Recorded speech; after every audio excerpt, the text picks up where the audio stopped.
Bonsoir, bienvenue à vous en direct sur Public Sénat. Voici les titres du 22h ce soir.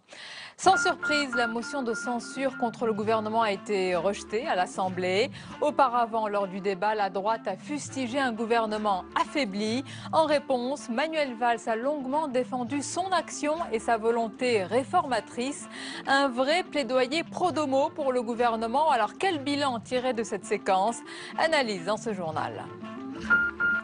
L'inflation est à son plus bas niveau en France depuis 2009. Les prix reculent de 7% sur un an. Une baisse principalement liée à la dégringolade du prix du pétrole. Une bonne nouvelle à court terme, mais une situation qui pourrait aussi entraîner un report des achats et des investissements. Les explications à suivre.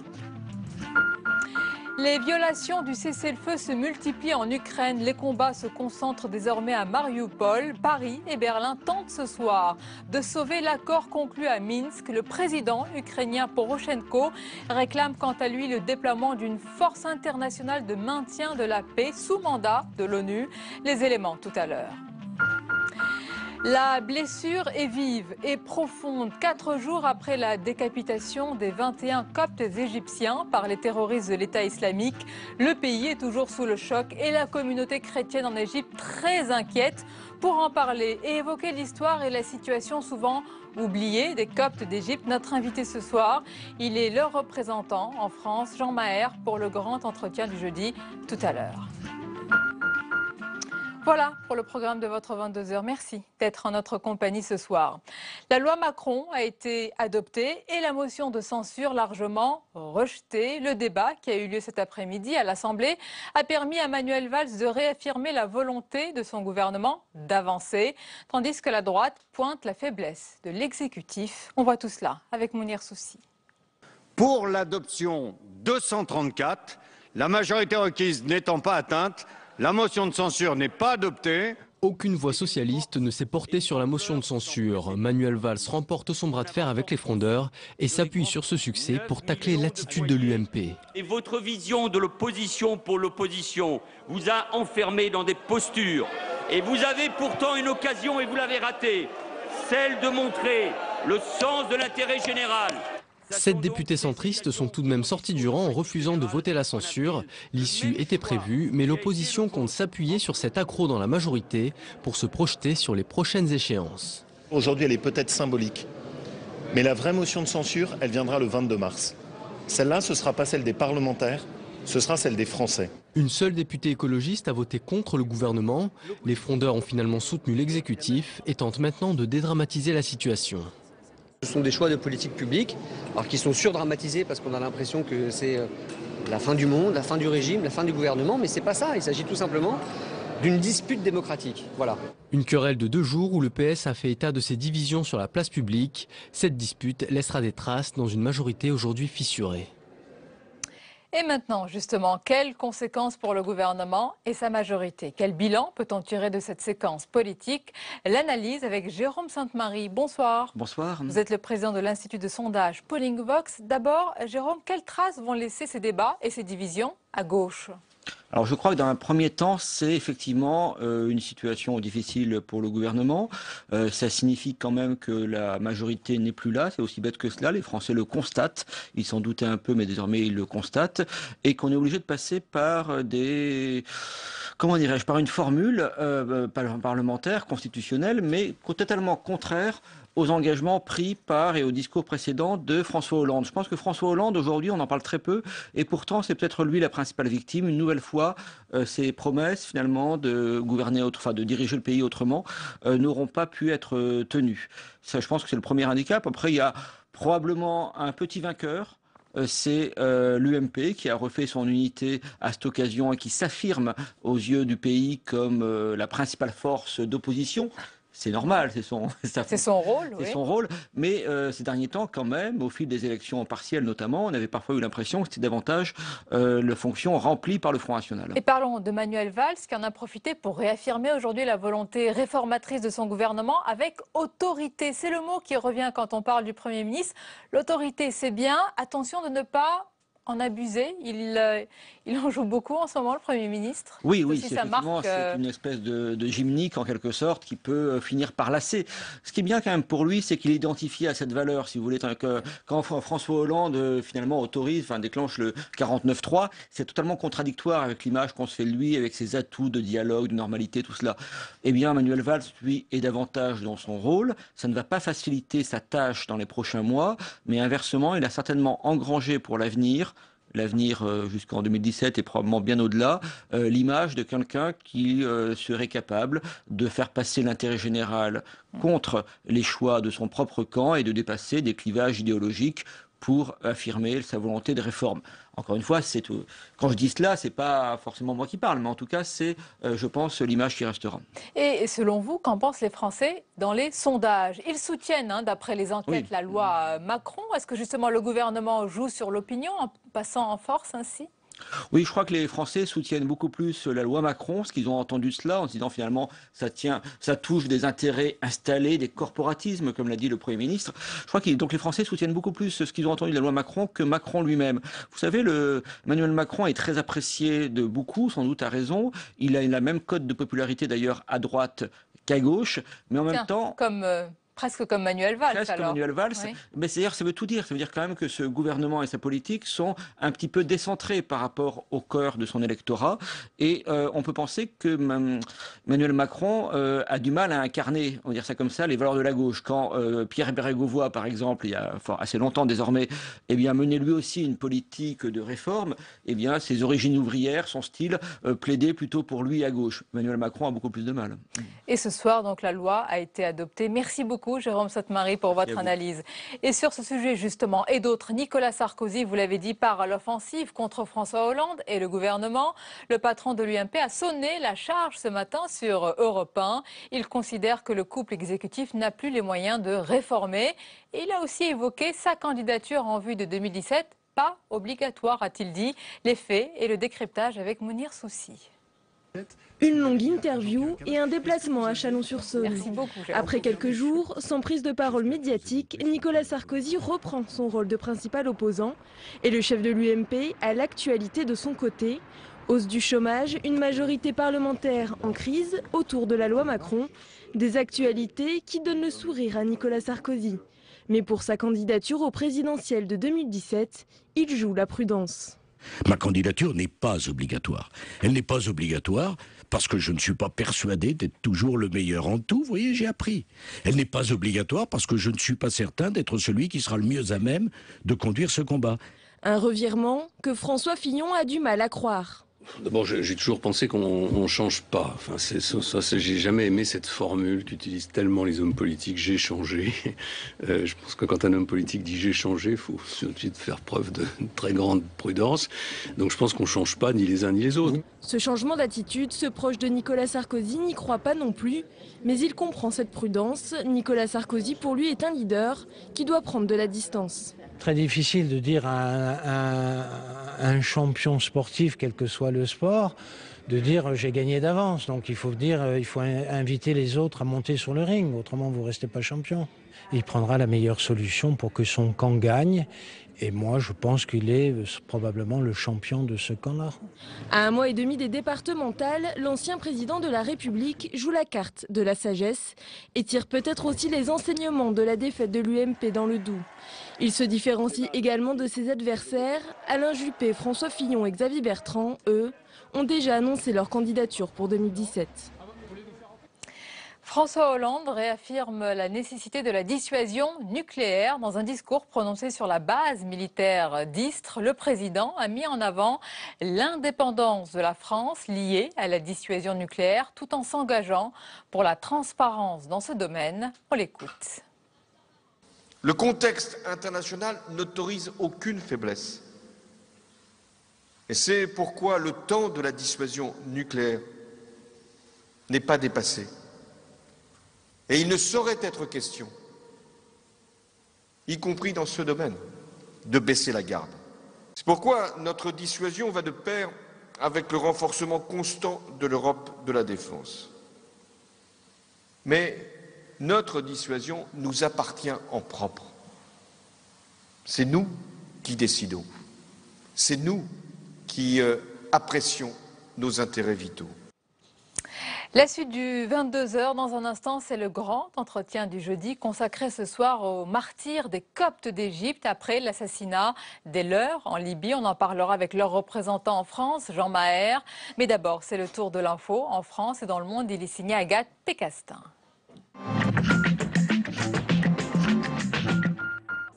Le gouvernement dégaine son plan de lutte contre la radicalisation en prison. À la demande de Matignon, la garde des Sceaux Christiane Taubira présente ces mesures. De nouvelles zones, au sein même d'établissements déjà existants comme la prison de Fleury-Mérogis, devraient regrouper les prévenus condamnés pour terrorisme. 18 surveillants seront embauchés spécifiquement pour ces quartiers. Du côté de la prévention, des moyens sont mis en place avec la création de 60 postes d'aumôniers. Cela ne s'était pas produit depuis 2009. La France connaît pour ce mois de janvier une inflation négative. Selon l'INSEE, l'indice des prix de la consommation des Français a baissé de 0,4%. Une bonne nouvelle pour les ménages, mais cela pourrait ne pas durer. Si la chute des prix se prolonge dans les prochains mois, l'économie française tomberait en déflation. Une baisse des prix, mais aussi des salaires. Une situation qui découragerait les investissements et donc la croissance. En fin de matinée, la directrice de cette école maternelle a été poignardée par un parent d'élève. L'homme, connu des services de police, a été interpellé quelques minutes après l'agression. Légèrement blessée, l'enseignante est encore hospitalisée. L'auteur, qui tentait de dérober son sac à main, n'a pas encore expliqué son geste. De nouveaux dispositifs pour la fin de vie. 10 ans après la loi Leonetti, les parlementaires réfléchissent à faire évoluer le droit. Nous savons que lorsque les personnes sont en fin de vie, quelquefois, et ça n'est pas exceptionnel, on n'arrive pas à calmer leur souffrance physique ou psychique.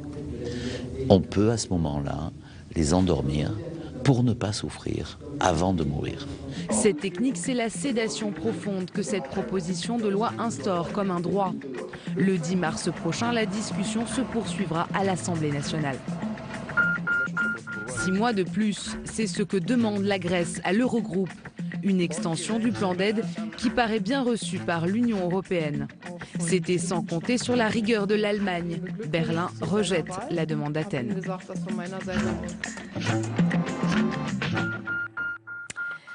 L'entretien du jeudi 22h avec mon invité ce soir, il est le président de l'Union égyptienne des droits de l'homme et le représentant en France de plusieurs associations coptes. Jean Maher, bonsoir. Bonsoir. Et bienvenue. Alors on va parler bien sûr ce soir de ce massacre qui a eu lieu il y a 4 jours en Libye après les 21 décapitations. Mais d'abord, selon vous, pourquoi on parle si peu de l'histoire et de la situation des Coptes d'Égypte? Pourquoi vous êtes les oubliés de l'histoire, justement? Une question qui demande d'expliquer 5000 ans d'histoire. En fait, c'est surtout les 60 dernières années, depuis la révolution égyptienne en 1952, après 150 ans d'une période très florissante où les Coptes étaient des citoyens à part entière. Mais à partir des années 1950 et la succession de Nasser, Sadat et puis Moubarak, il y a eu progressivement une mise à l'écart. Voilà, une mise à l'écart des Coptes de façon très progressive où même les gens ne se rendaient pas compte. Mais toutes les fonctions stratégiques importantes, et il n'y était plus. Les gouverneurs, il n'y en a pas un seul qui est copte. Les universités, il n'y en a pas un seul, etc. Donc, ça a abouti à un certain isolement. Mais le plus grave, c'était surtout le régime de Moubarak pendant 30 ans. Parce que si on retient de cette période-là qu'il y a eu corruption financière, etc., je pense que le plus grand crime, je dirais, c'était qu'il a lâché la société entre les mains des fanatiques, des frères musulmans. Des frères musulmans et des courants salafistes. Et on va parler de la situation aujourd'hui. Ce qui a marqué évidemment cette semaine, il y a 4 jours, c'est la décapitation des Coptes d'Égypte. On imagine déjà que dans le pays, l'émotion est très vive, la blessure très profonde. Elle est très profonde. Je dirais, est-ce qu'il fallait ce mal pour faire réveiller le monde? En tout cas, les Égyptiens ont déjà compris depuis que Morsi avait pris le pouvoir. il y a eu immédiatement, au bout d'un an, ça n'a pas duré un an, je crois que malgré la pauvreté et l'analphabétisation, il y a une certaine sagesse dans les gens simples du pays, peut-être un héritage, on parle de sagesse pharaonique, mais en tout cas, ils se sont rendus très vite compte du mal qu'ils avaient fait, ils se sont fait eux-mêmes d'avoir laissé les fanatiques prendre le pouvoir du pays. Et ils se sont réveillés vite, mais ils se sont réveillés musulmans et chrétiens. Voilà, ça, c'est ça qui est important. C'était déjà le 30 juin, on n'a pas attendu. Oui, le président El-Sisi a réagi très vivement. D'ailleurs, en parlant des Coptes d'Égypte, il dit les Égyptiens. Il ne fait pas de différence. Ce sont pour lui évidemment des Égyptiens. Il a réagi en décrétant 7 jours de deuil national, je crois, et en bombardant les positions de l'État islamique en Libye. Est-ce qu'il est votre protecteur aujourd'hui ? Je pense qu'il est. Je n'utiliserai pas ce terme-là parce qu'il est le protecteur de tout le pays. Il est le protecteur de tous les habitants du pays, et pas nécessairement. Les Coptes sont des citoyens comme les autres. Mais peut-être davantage menacés. Davantage parce que c'est minoritaire, comme dans le monde entier. Tout ce qui est minorité est beaucoup plus sensible dans les attaques. Mais le peuple égyptien, quand il s'est réveillé le 25 janvier déjà, la révolution, ils en avaient ras-le-bol de discours religieux. Ils l'avaient exprimé déjà le 25 janvier 2011 sur la place Tahrir, où on voyait chrétiens et musulmans se prendre par la main avec le Coran, l'évangile, la croix et le croissant. Oui, ça c'était le jour de la révolution. Et après, qu'est-ce qui s'était passé? Je pense que c'était un peu voulu, malheureusement, par les administrations américaines, avec une Europe qui a suivi. Vous voulez dire que les États-Unis ont fait une alliance objective avec les frères musulmans? Je ne suis pas en train C'est ce que j'ai cru comprendre. Je ne suis pas en train de sortir des secrets, en tout cas. Non, mais c'est votre... Oui, c'est ce que je dis. C'est ce qu'a écrit Hillary Clinton dans son livre Hard Choices. Elle l'a écrit, je ne sais pas comment d'ailleurs, elle a dit des choses top secrètes, mais bon, ça c'est leur affaire. Mais elle a décrit clairement l'alliance entre les États-Unis et les frères musulmans, la constitution d'un État islamique dans le Sinaï, avec le Hamas qui prend une partie, Israël qui prend un parti, et ils avaient prévu même la déclaration de cet État islamique le 5 juillet 2013. Donc les États-Unis ont soutenu, et pas seulement d'ailleurs en Égypte les islamistes, mais en Égypte les frères musulmans dont vous dites, et je vais citer la phrase exactement Jean Maire, parce que vous dites, vous avez eu des mots forts, hein, tous les prémices d'un génocide à l'arménienne pour les Coptes étaient là, radicalisation des discours dans les mosquées, incendie d'églises, déportation forcée de villages, destruction de commerces, kidnapping des filles mineures. Ça, c'est ce qui s'est passé sous Mohamed Morsi? Cela se passait déjà sous le temps de Moubarak. Mais ça s'est accentué. Oui, mais Moubarak a roulé tout le monde, moi le premier d'ailleurs.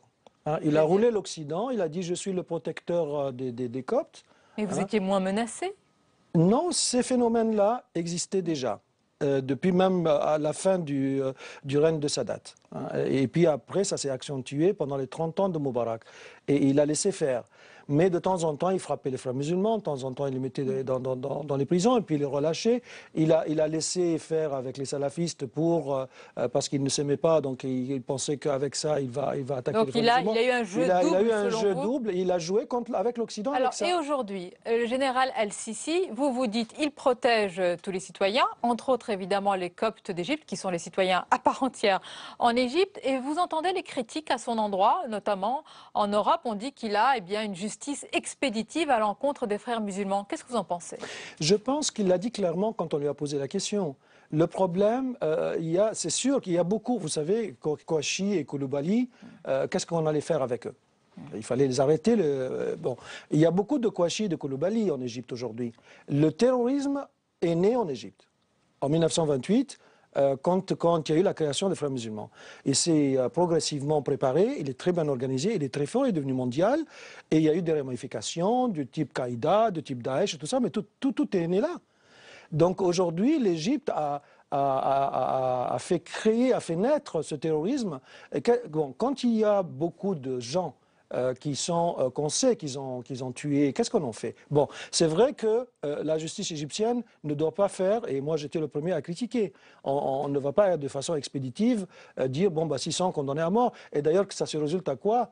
parce qu'il y a toute une procédure, une procédure de justice qui va amener quand même à ce que dans les 600, il n'y en aura même pas un ou deux qui vont être vraiment... C'est ce qu'a précisé d'ailleurs le général Al-Sisi sur Europe 1. Il a accordé une interview il y a quelques jours. Mais pour vous, c'est un moment important quand l'Égypte bombarde les positions de l'État islamique en Libye. Est-ce que le pays devient le bras armé de la région, pour la stabilité de la région? Il faut compter sur l'Égypte pour combattre aujourd'hui justement les terroristes de l'État islamique. Vous dites attention, Al-Sisi a un rôle important aujourd'hui? Je pense qu'Al-Sisi à plusieurs reprises a fait comprendre que l'Égypte est la clé de la solution du terrorisme dans le monde. Et le monde ne l'a pas encore vraiment senti ni compris. Il y a le journal Valeurs Actuelles où ils disent les Sisi, un cadeau du ciel, parce que les Coptes ont dit il est le cadeau du ciel, mais ils terminent l'analyse en disant il est peut-être aussi le cadeau du ciel pour les Français. Moi, je rajouterais peut-être pour le monde. Pourquoi? Je dirais parce que vous savez, il a fait une étape historique, 2 étapes historiques. Il est allé à El-Azhar.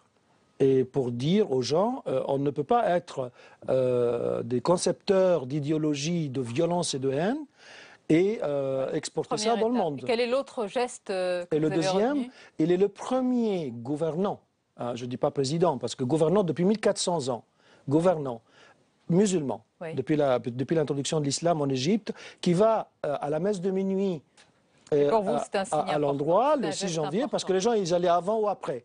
Mais là, c'est pendant la messe. Donc, c'est très important. Alors qu'on entendait les salafistes dire « Vous n'avez pas le droit de féliciter les chrétiens pendant le... » Donc, il est menacé peut-être également. Très menacé. Alors, Jean Maher, on a parlé en commençant cet entretien de l'histoire, évidemment, des Coptes d'Égypte. On va regarder un sujet. C'est Mounir Soussi, notre journaliste, qui nous a résumé cette histoire à travers, justement, les temps. Regardez. Il compose la plus importante communauté chrétienne implantée au Proche-Orient. Avec 10 millions de fidèles, les Coptes représentent près de 10% de la population égyptienne. En grande majorité orthodoxes, leurs conditions de vie se sont dégradées au milieu du siècle dernier avec l'arrivée de Nasser au pouvoir, puis Sadat a poursuivi la politique de ségrégation à l'égard des Coptes. L'éclosion du printemps arabe a ouvert une parenthèse difficile pour les chrétiens d'Égypte. Les attaques d'églises et exactions se sont multipliées sur la période pour atteindre un niveau inquiétant sous la présidence de Mohamed Morsi, leader des frères musulmans. L'irruption de l'armée sur la scène politique l'année dernière a changé la donne. Le maréchal Al-Sisi a chassé Mohamed Morsi du pouvoir et muselé l'opposition islamiste. Un soulagement pour les chrétiens du pays. Il a repris le pays dans une crise qui aurait pu le détruire, notamment avec ce que faisaient les frères musulmans.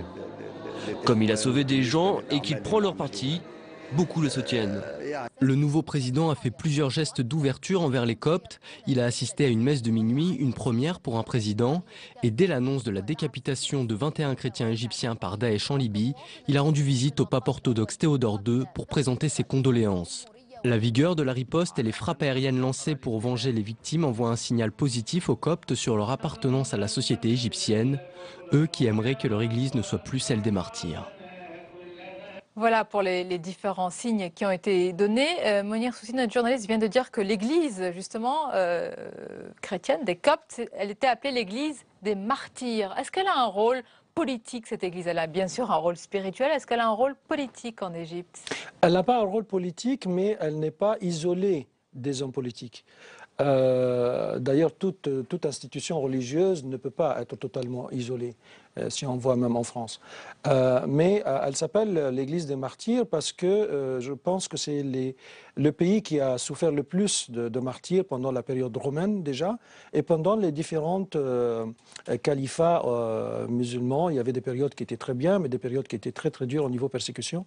Et donc le calendrier copte démarre en 381, là où c'était vraiment 281 pardon, après Jésus-Christ, c'était la période la plus dure au niveau persécution romaine. Oui, Jean Maher, c'est aussi votre histoire. Vous êtes vous-même issu d'une famille copte égyptienne, c'est bien cela? Oui. Vous êtes installé où aujourd'hui? Vous êtes en Europe?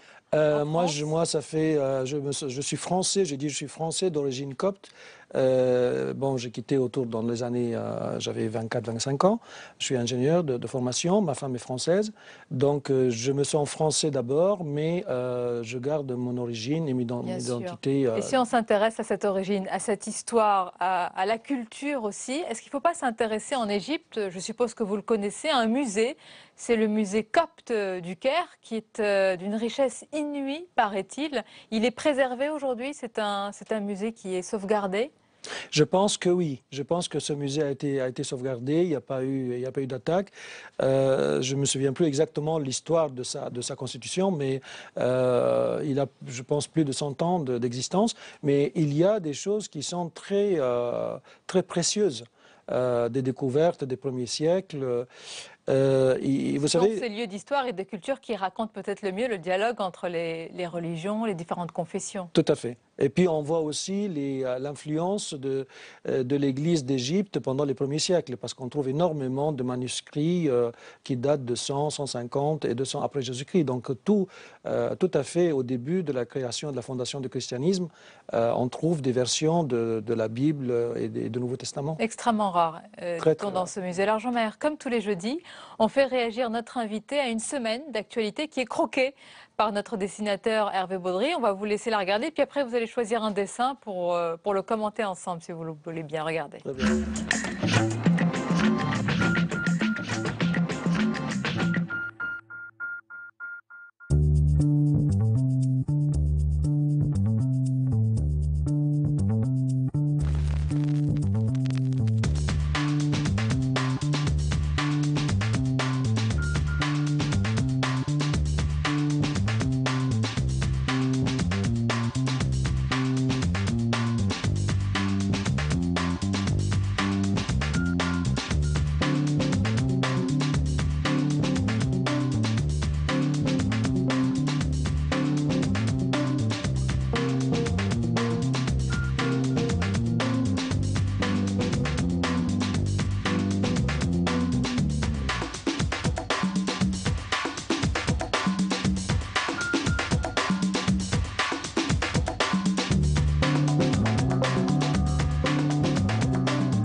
Alors, je vous ai vu sourire à un dessin en particulier. Lequel vous allez choisir? On en voit des pyramides sur la tête des Libyens. On va le revoir. On va le revoir, c'est l'opération Toutankhamon. Alors évidemment, pour la France, ça a été exceptionnel la semaine dernière, cette semaine, avec la signature, c'était même ce week-end, la signature des Rafales. Et on a vu dans ce geste un rapprochement avec la France et un acte d'indépendance vis-à-vis des États-Unis. Est-ce que c'est le cas? Est-ce que l'Égypte s'éloigne un peu plus des États-Unis et se rapproche peut-être de l'Europe? Je pense que c'est un acte de démonstration de la volonté d'indépendance. D'ailleurs, qui a été prôné par les prédécesseurs, que ce soit Nasser, Moubarak ou Sadat.